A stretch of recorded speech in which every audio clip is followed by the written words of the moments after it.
Bonsoir, mesdames et messieurs. La campagne de commercialisation des amendes de karité, quel appui matériel de l'État, c'est le thème de l'émission Le Grand Débat.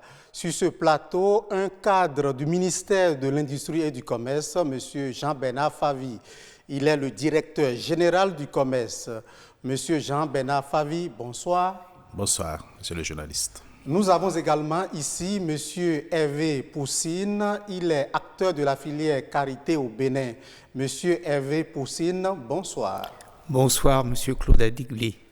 Alors, première question pour vous, M. Jean-Bernard Favy. Le ministre de l'Industrie et du Commerce est appelé à apporter l'appui matériel approprié dans le cadre du ramassage des noix de karité, à en croire les directives du gouvernement pour la réussite de la campagne en cours.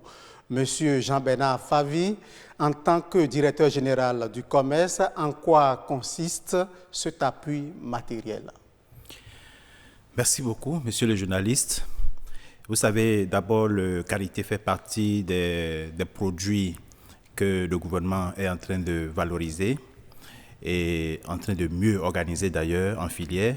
C'est pour dire que ça fait partie des produits phares du Bénin et le gouvernement, non seulement n'apporte pas seulement des appuis, je vais venir sur les appuis tout à l'heure, mais le gouvernement est en train d'œuvrer pour renforcer tout ce qui se fait au niveau de cette filière, depuis la recherche, la production, jusqu'à la transformation et enfin la commercialisation. L'appui qui sera apporté aux femmes, principalement, c'est les outils qui permettent de ramasser facilement les amendes de karité, parce que vous savez, quand ces amendes tombent, c'est avec la main que les femmes les ramassent et il y a le risque d'être mordu par des serpents, des scorpions. Oui, les reptiles de façon globale. Donc, il y a des matériels qui permettent de pouvoir ramasser sans utiliser forcément la main. Non seulement ça, il y a quelques matériels de transport qui seront remis à ces femmes pour aider à transporter ce qui sera ramassé. Alors, Monsieur Hervé Poussine, vous qui êtes acteur du secteur du karité, quelle lecture faites-vous des dispositions pratiques que le directeur général vient de rappeler? Eh bien, ces dispositions sont bien sûr les bienvenues, et parce qu'elles sont nécessaires, et parce que ces dispositions vont aider à améliorer la productivité des femmes. Ça. Aujourd'hui, on sait qu'environ seulement 50% des fruits de karité qui tombent au sol sont ramassés. Voilà. Pourquoi? Pour plusieurs raisons. D'abord, parfois par un manque d'accès à l'intérieur des savanes ou des forêts. L'accès aux champs est facile, mais l'accès à l'intérieur des forêts n'est pas toujours facile. Vous voulez parler des pistes de dessert rural, les routes? Exactement. Okay. Parfois, il faut améliorer les pistes, parfois, il faut créer des pistes, parfois, il faut même créer un petit pont pour passer au-dessus d'une rivière, parce qu'il ne faut pas oublier que la récolte de karité se fait pendant la saison des pluies, et que parfois, les pluies très fortes interdisent l'accès à des zones où le karité est abondant. Nous-mêmes, nous l'avons expérimenté et nous avons mis des pirogues en place pour traverser les rivières, etc. Et ensuite, comme l'a très bien dit M. Favy, il faut assister les femmes dans le rapprochement des fruits ou des noix des champs de la savane vers leur village. Et là, nous mettons à disposition des femmes des mototricycles avec un conducteur qui sécurise aussi les femmes. Hier, comme l'a dit M. Favy, il y avait le lancement de l'interprofession du karité et le ministre de l'Agriculture, de l'Élevage et de la Pêche a insisté aussi sur la sécurisation des femmes dans les campagnes, à travers les gendarmes, mais aussi à travers les acteurs de la filière. Donc nous avons un conducteur de tricycle que nous mettons à la disposition des femmes pour amener ça. Et une fois, à mon avis, que la matière est ramenée, il faut des entrepôts pour aider les femmes à stocker cette marchandise, éviter que la marchandise soit vendue en général à vil prix à des collecteurs opportunistes. Voilà. Vous parliez tout à l'heure des prix. Est-ce que nous pouvons savoir ce qui a été arrêté l'année passée en termes de prix de cession des noix d'amande? Oui, alors, bon, là-dessus, c'est M. Favy peut répondre sur le prix plancher.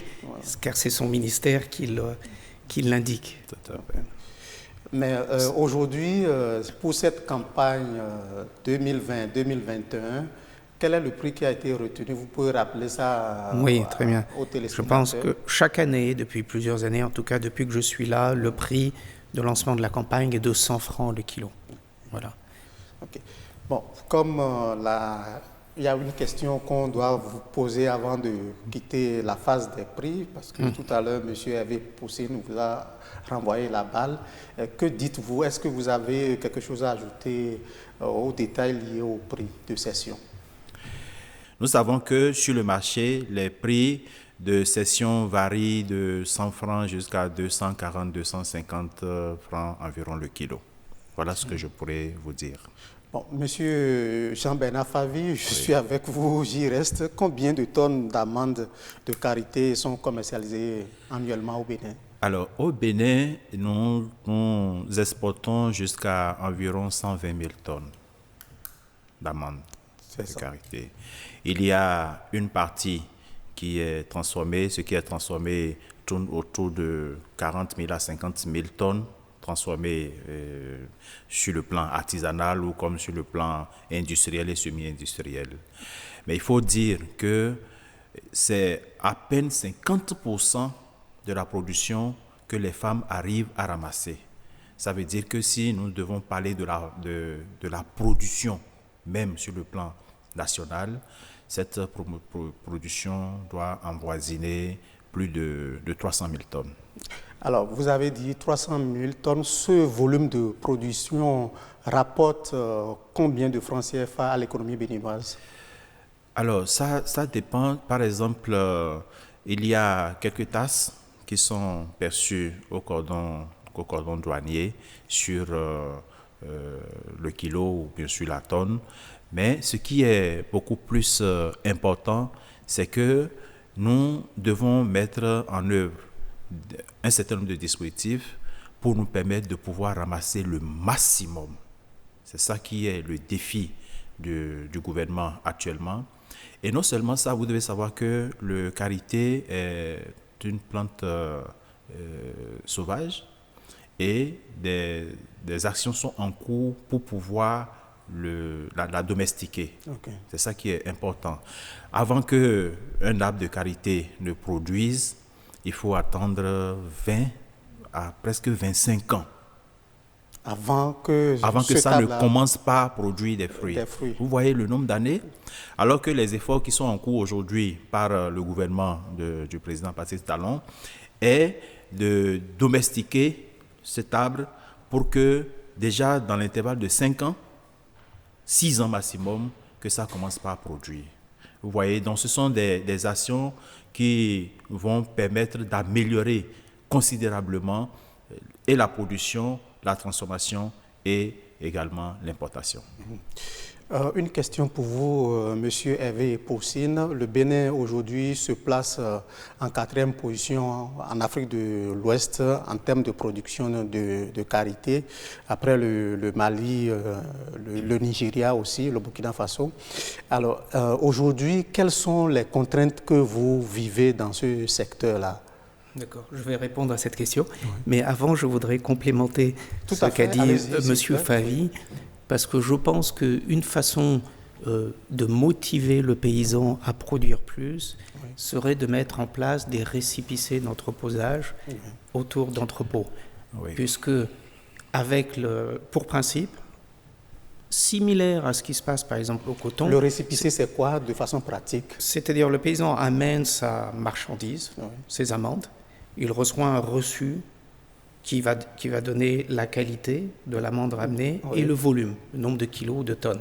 Voilà. Okay. Et avec ce reçu, plus tard, il peut, à travers une banque, se faire payer au cours du marché, certains cours. Okay. Ça, c'est pour faire simple. Et tout ce que le paysan amène sera acheté. Donc ça motive le paysan à produire plus, puisqu'il sait que tout ce qu'il va amener sera acheté. Bon, il y a toute une logistique et d'autres choses à mettre derrière, c'est simplifié, mais ça a été mis en place dans beaucoup de pays, sur d'autres cultures, et ça fonctionne parce que le karité est une matière non périssable, donc on peut les stocker. Voilà. Et qu'en est-il des difficultés que vous vivez maintenant? Monsieur Jean-Bernard Favi me fait signe, vous voulez ajouter quelque chose? Avant d'aborder les difficultés, ce qu'il dit, c'est très pertinent. Et je veux vous rassurer que ces réflexions sont en cours. Vous savez, par exemple, quand vous prenez l'ANACAD, c'est une filière qui est déjà suffisamment organisée. Et je vous disais tout à l'heure que pour le karité, il y a également cette filière qui est en train d'être, l'interprofession qui est en train d'être constituée. Oui. C'est toujours dans le but d'aller à la perfection. Et tel qu'il le dit, il y a des projets pilotés par le cadre intégré renforcé du Bénin qui appuient d'abord la construction d'un certain nombre de magasins d'entreposage et de séchage. Et plusieurs communes ont été identifiées pour bénéficier de ces infrastructures. Vous voyez, c'est déjà très important. Quelques exemples, une ou deux communes? Il y a Parakou, il y a Ndali, il y a... Non, je préfère ne pas trop les citer parce qu'il y en a beaucoup. Il y a aussi Banikwara et Kalalé. Kalalé, voilà. Donc, c'est pour dire que, peut-être qu'il est en train de le dire, ce sont des discussions qui sont en cours. Et vous voyez que c'est autour de ces magasins que ce qu'il dit peut être réalisé. Nous avons des expériences des autres pays, de certains pays, où quand vous amenez votre marchandise, la qualité est en même temps vérifiée, le poids est vérifié, et puis c'est stocké, on vous donne un récépissé de dépôt.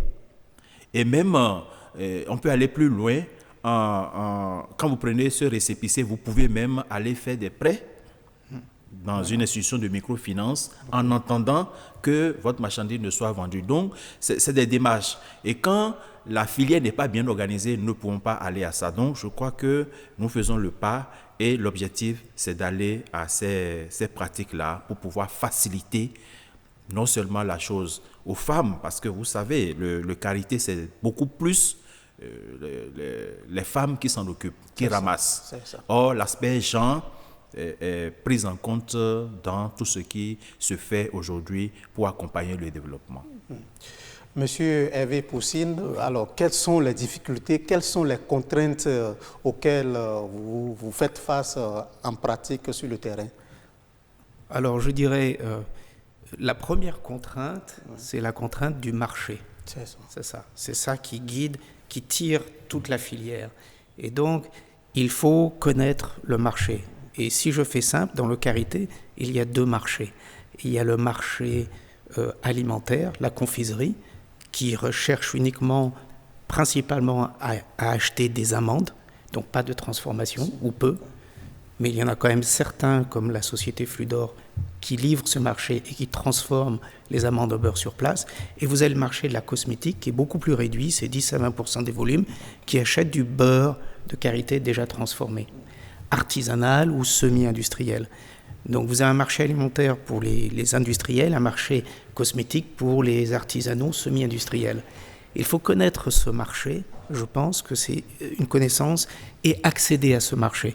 L'accès au marché, je pense, doit être développé à travers le ministère de l'Industrie, à travers l'Agence pour les exportations, pour aider les acteurs à participer à des foires internationales de produits agricoles, de produits bio, par exemple, pour ceux qui font du bio, comme c'est mon cas au Bénin, et ce qui nous permet de rencontrer des clients et d'obtenir des commandes. Une fois que le marché est là, tout le reste en interne, ça suit.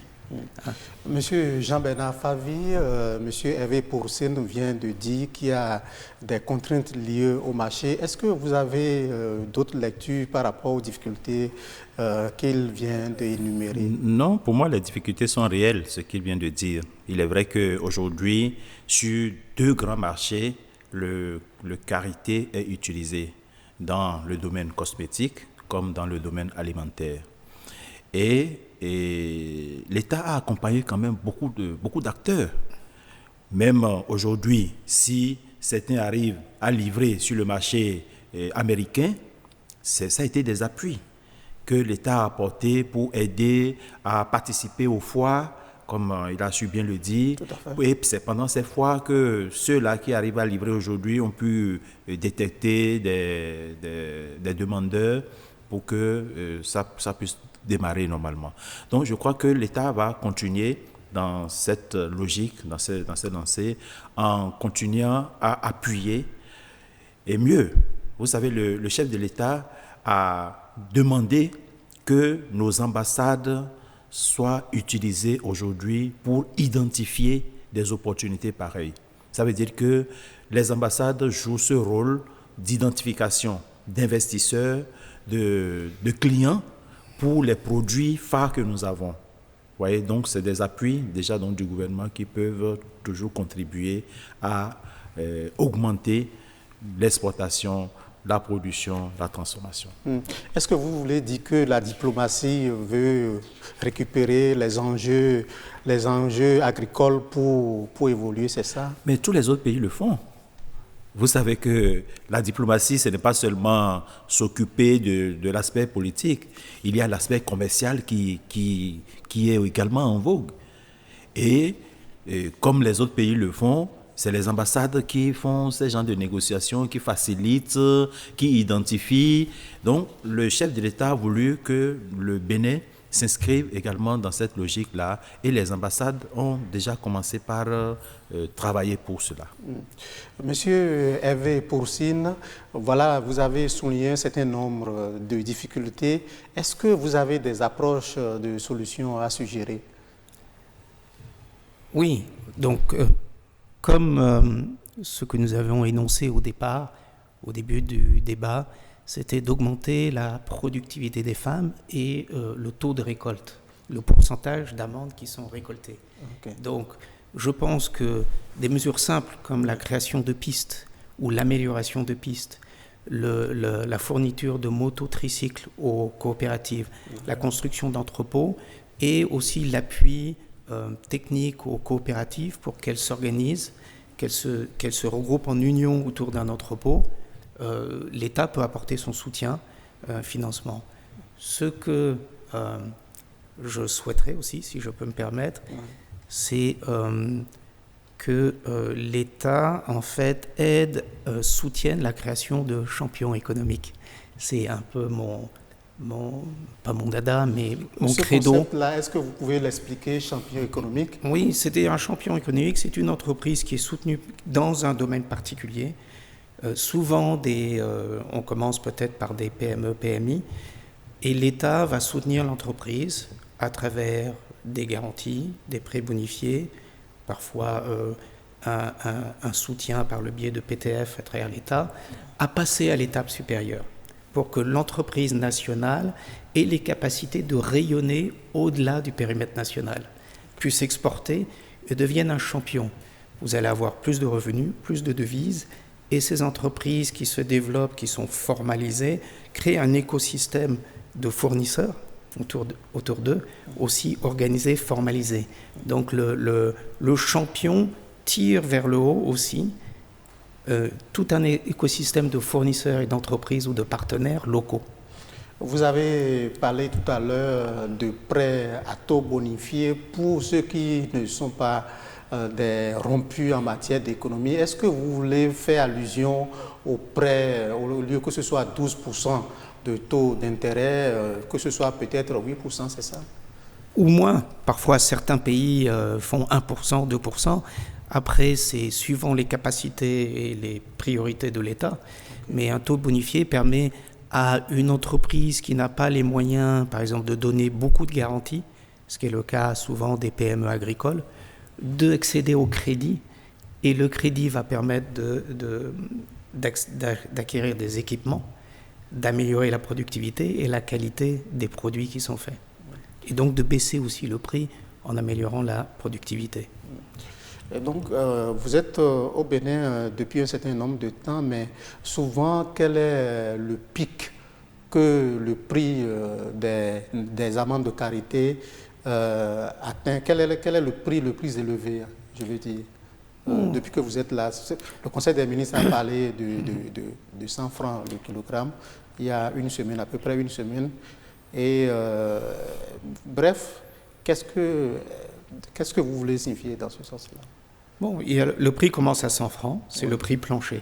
Tout à fait. Et ça va, comme l'a dit M. Favy, jusqu'à 250.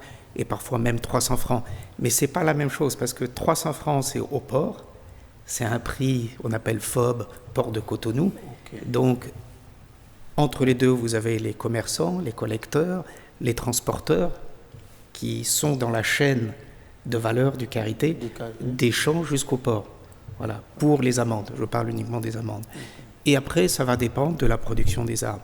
Il y a 2 ans, les arbres n'avaient pas beaucoup produit, donc les prix sont montés très fort. L'année dernière, la production a été très abondante, les prix ont été un peu moins hauts. Mais on constate quand même, à travers le temps, une tendance à la hausse des prix, puisque la demande pour le karité augmente, puisque le nombre d'applications utilisant le karité dans l'alimentaire et dans la cosmétique augmente. Le prix aujourd'hui est à 100 francs le kilogramme, c'est l'équivalent de 0,15 euros, si mes calculs sont bons, mais est-ce que vous ne pensez pas que ce prix, selon vous, est-ce que c'est plus élevé ou pas? Oui, bon, moi je pense chacun a ses calculs, mais suivant mon calcul à moi, ce prix ne couvre pas le coût de revient des femmes. Ok. Mais moi, je valorise ce coût de revient, le temps passé multiplié par un taux horaire basé sur le SMIC. Sur le SMIC. Bon, c'est vraiment le salaire minimum. Voilà. Donc, on sait que ce prix n'est pas rémunérateur aujourd'hui pour les femmes. Et il y a une vraie question que nous, on aborde aussi, c'est du partage de la valeur entre les différents maillons et s'assurer que les femmes ne sont pas le parent pauvre de la chaîne de valeur. Ça, c'est la clé. Il y a une façon de faire ça, c'est les mesures que prend le gouvernement, d'organiser la filière et de s'assurer que la productivité des femmes augmente. Parce que pour une heure passée, si elles ramassent 2 fois plus, elles gagnent 2 fois plus. Donc, votre mot de fin, c'est ça? Non. Maintenant, votre mot de fin. Et le prix plancher, c'est juste le prix plancher. Ce n'est pas à ce prix forcément que c'est vendu. Donc, c'est le prix auquel on ne doit pas aller en deçà de ce prix. Sinon, ça devient trop criard. Mais on peut l'acheter beaucoup plus cher que ça. Votre mot de fin, M. Jean-Bernard Favi? Je voudrais dire que les remarques sont très pertinentes et ce n'est pas pour rien qu'aujourd'hui, l'asphaltage se fait dans tout le pays pratiquement. Et les voies qui sont améliorées, qui sont faites, c'est dans le but de faciliter le transport. Et on voit que c'est des routes, mais en réalité, ça a des impacts sur le commerce, parce que vous pouvez très facilement transporter. Et je pense également que, avant de commencer par appuyer, comme là je vais bien dire Monsieur Hervé, c'est qu'il faut d'abord savoir qui fait quoi. C'est pourquoi nous sommes en train d'œuvrer pour mettre en place l'interprofession. On doit savoir qui est ramasseuse, qui est transformateur, qui est acheteur, qui est importateur, et les mettre, constituer ces familles, les rendre dynamiques, et ce n'est qu'à partir de là que les appuis peuvent être améliorés. Donc je suis d'accord avec tout ce qu'il a dit, et je voudrais dire comme mot de fin que le karité du Bénin est un produit de très bonne qualité et très recherché. Et pour cela, je voudrais inviter les femmes à pouvoir davantage ramasser. Ramasser, c'est un don de la nature. Il suffit d'aller les ramasser pour les vendre. Faisons un effort pour ramasser le maximum. Nous sommes à 50%. Nous pouvons déjà aller à 70-80%. Et pourquoi pas commencer par ramasser la totalité de ce que Belle Nature nous donne. D'accord. Votre mot de fin, monsieur Hervé? Je pense que lorsqu'on va développer cette filière, elle va se développer parce que les actions sont en cours, il ne faut pas laisser les femmes de côté. Et nous, dans notre modèle, on met en place un partenariat paysan-privé. On parle de PPP avec partenariat public-privé. Nous, paysans privés, où Wakapu ouvre son capital aux paysans pour qu'ils deviennent partenaires dans l'esprit du protocole de Nagoya et du partage des avantages. C'est-à-dire que les paysans sont là depuis des siècles et ont entretenu une ressource végétale dont on peut bénéficier aujourd'hui. Lors du développement de la filière, ils ne doivent pas être exclus. Ils doivent être partenaires. Et donc, c'est notre démarche qui est une démarche inclusive, novatrice. Et voilà. Et j'espère je sais qu'on aura le soutien du gouvernement là-dessus. Merci beaucoup, chers invités. Je rappelle que M. Jean-Bernard Favy est sur ce plateau. Il est le directeur général du commerce. Et M.